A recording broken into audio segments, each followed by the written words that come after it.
I accidentally sent my sister's husband to the ER after he jumped out at me as a joke while I was holding a kitchen knife. Now my family is divided, and I don't know how to fix this. 3 nights ago, I stabbed my sister's husband. Accidentally. Sort of. I'm still in that weird state where I can't tell if I'm the villain or just the poor idiot who got dragged into a bad situation by people who never listen. Let me back up. I'm 30F, live alone, freelance graphic designer, mildly socially awkward, and definitely not the life of the party. My sister, on the other hand, is the kind of woman who walks into a room and the playlist changes for her. She's 33, married to this guy, Matt, 35M, who thinks he's the human embodiment of a TikTok prank channel. Matt is always on. Like, I don't think he's had a genuine conversation in 5 years. Everything has to be a bit. He once put hot sauce in our uncle's dentures at Christmas. He's the kind of guy who thinks fart apps are high art. You get the picture. The real issue? He loves jump scares. Like, Halloween isn't a holiday to him. It's a way of life. He's been told multiple times. I've told him. My sister's told him. Matt, don't scare OP. She doesn't like it. What I didn't tell him, because it's not something I just casually drop, is that 5 years ago my apartment got broken into. I was home. I don't want to trauma dump here, but it messed me up.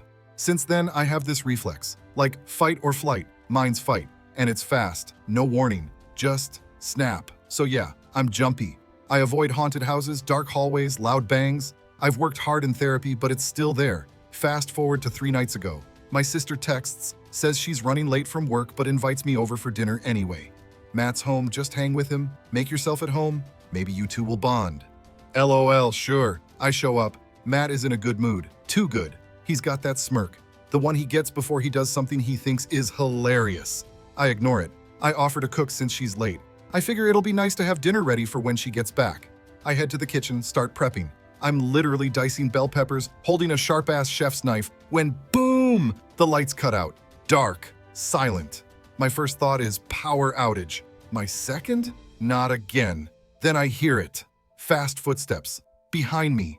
Then screaming. Loud, distorted horror movie stuff. I spun around, knife still in hand, and I swung. Instinct. Zero thought. The next thing I know, Matt's on the floor clutching his ribs. There's blood. Not gushing, but spreading. He's screaming. Actual pain this time. What the fuck, OP? I drop the knife, fumble for my phone, hands shaking so bad I can't unlock it. End up yelling at Siri to call 911. Paramedics come, cops too. They take statements. I'm crying, shaking. Matt's yelling about his broken funny bone, not literally, just being dramatic, even while bleeding. It's chaos. At the hospital, they say he needed 14 stitches, missed vital organs. He'll be okay, physically. Then my sister shows up. She doesn't say hi, doesn't ask if I'm okay, just stares at Matt, then at me, then says, "You could have killed him." Like I meant to, like I had a plan. I slept 1 hour that night, woke up every 20 minutes in a sweat. I haven't cooked since, can't even look at a knife without hearing that scream. The family group chat is a dumpster fire. My mom says I need to apologize like a grown-up. My aunt says Matt's an idiot who got what was coming. My brother sent a meme that said prank level fatal. He thinks he's funny. Matt texted me from his hospital bed, just one line. "You ruined the joke." I didn't respond. Now my sister's ghosting me, like full-on silent treatment. She posted an Instagram story with the caption, "Some people don't deserve second chances." Which, okay? Is that about me or some vague Lana Del Rey drama? I don't know how to fix this. Or if I should. I did stab a guy. That's not nothing. But also, he jumped out at someone holding a knife, in the dark, after being told not to. So, Reddit, AITA for reacting the way I did? Do I owe Matt an apology? Or is this just natural consequences? Okay, so let's talk about the fallout.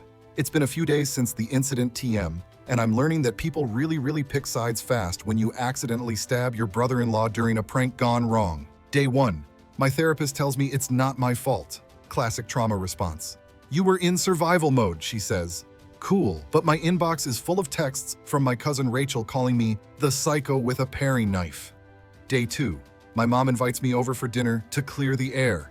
Turns out clearing the air means sitting at the table while she and my dad double-team me with, "You're not a bad person, but..." speeches. You know what comes after but. But you have to admit it's alarming how quickly you went for violence. But you probably should have been more careful. But Matt's sense of humor is just different. I finally snapped. Said, "Oh, so next time he jumps out dressed like Freddy Krueger, should I just laugh and offer him snacks?" That shut them up. Then my dad goes, "Well, you could have dropped the knife first."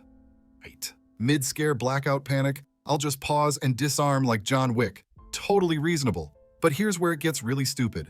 Matt decides to send me a Venmo request for $312.86. Why? For his ruined shirt, which was a Nike hoodie, not Versace, the Uber to the ER, and a trauma cleaning fee. I didn't even answer. I just screen capped it and sent it to my group chat with the caption, "Bro got stabbed and still found a way to send me a bill." The response is, "My friend Lex. You should counter-request him for emotional damages and 2 bell peppers." My cousin Rachel, the same one who called me psycho. LMAO, wait, he really did this? My ex, because yes, I'm dumb and still have him in there. This is why I didn't do dinner with your family.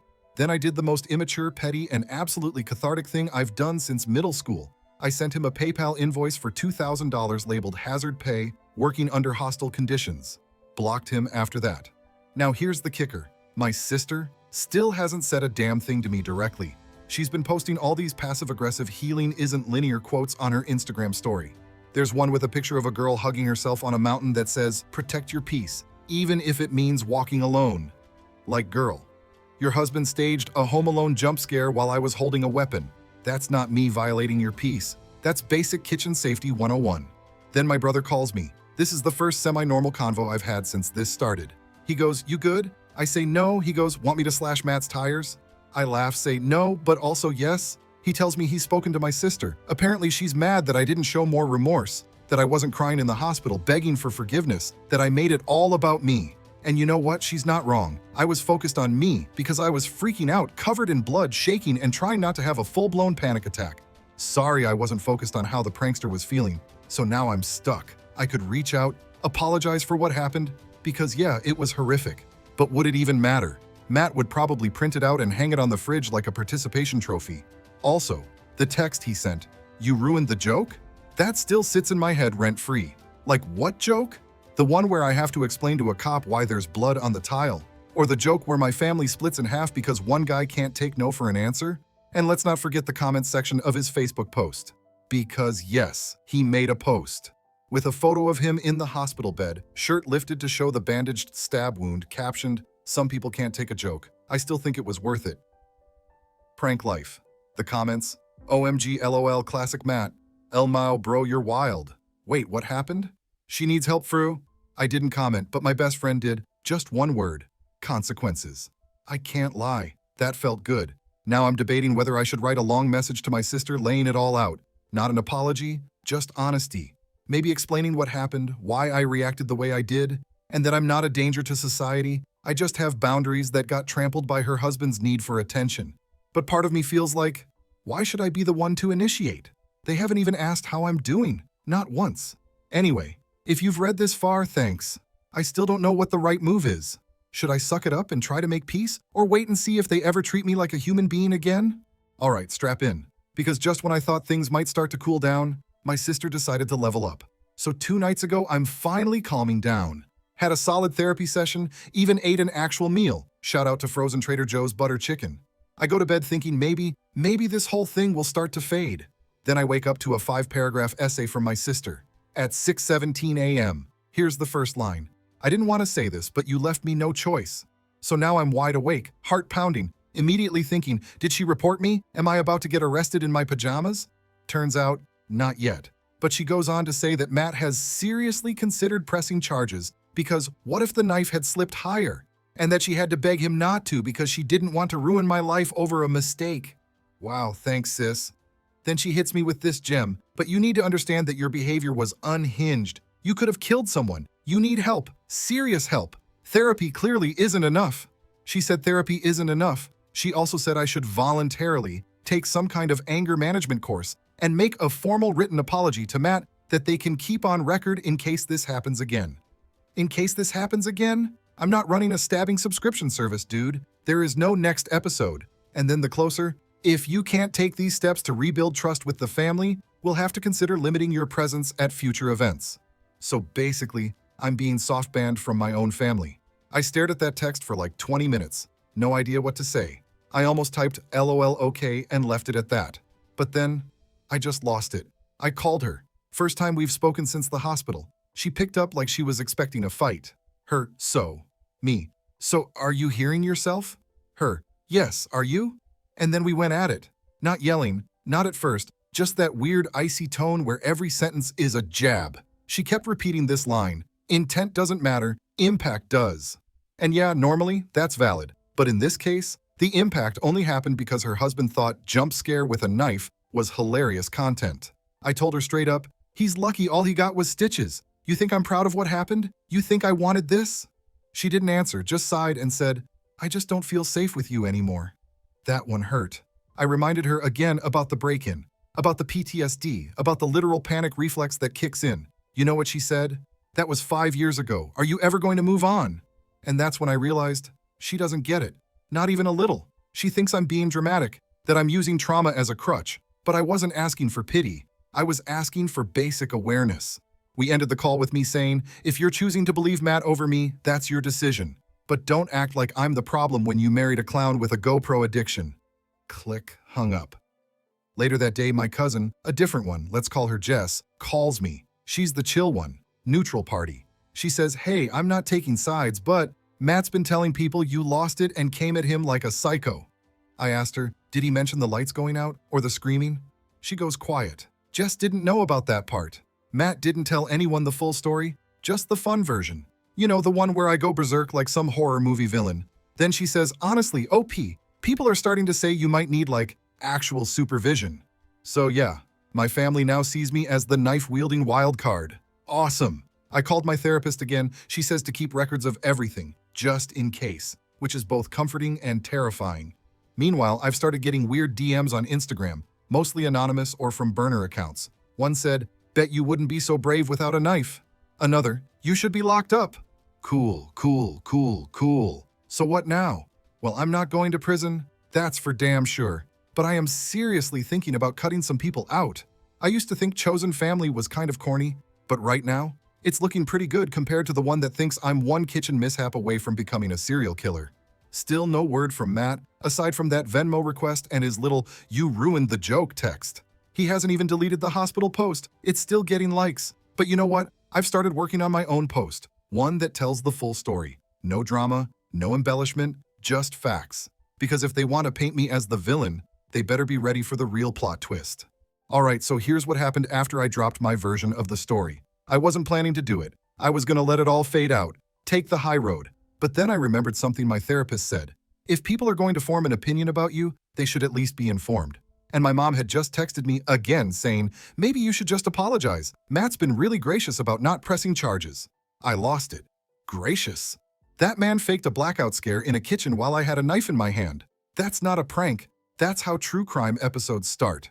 So, I wrote the post. Not on Facebook, not on Instagram. On the family group chat. The one titled Fam Jam 2020 with 18 people in it, including 2 great aunts who barely know how to scroll. And I didn't write a novel. Just the truth. Bullet points, facts, plain language. Since there's been a lot of talk, here's what happened. I was cooking dinner at Sarah and Matt's place. Lights went out, total blackout. I thought it was a power outage. Suddenly, someone ran at me screaming from the pantry. I reacted instinctively while holding a kitchen knife. It was Matt. He had deliberately cut the lights and staged a jump scare. He knew about my trauma. I've told him before not to scare me. I didn't attack him. I turned with the knife still in my hand. That's it. I'm not a danger to anyone. I reacted like any startled person might in a terrifying situation. This isn't about a joke gone wrong. It's about boundaries being ignored. Then I added, Matt wants an apology. I want accountability. He could have died if things had gone differently. We are all lucky this wasn't worse. But I'm done being painted as unstable because someone thought scaring a trauma survivor was funny. Then I muted the chat, walked away, sat on the floor with my cat, and just waited. 10 minutes later, explosion. First to reply, my cousin Lucas. Wait, he turned the lights off on purpose? Then came Aunt Janet, the designated family pot stirrer.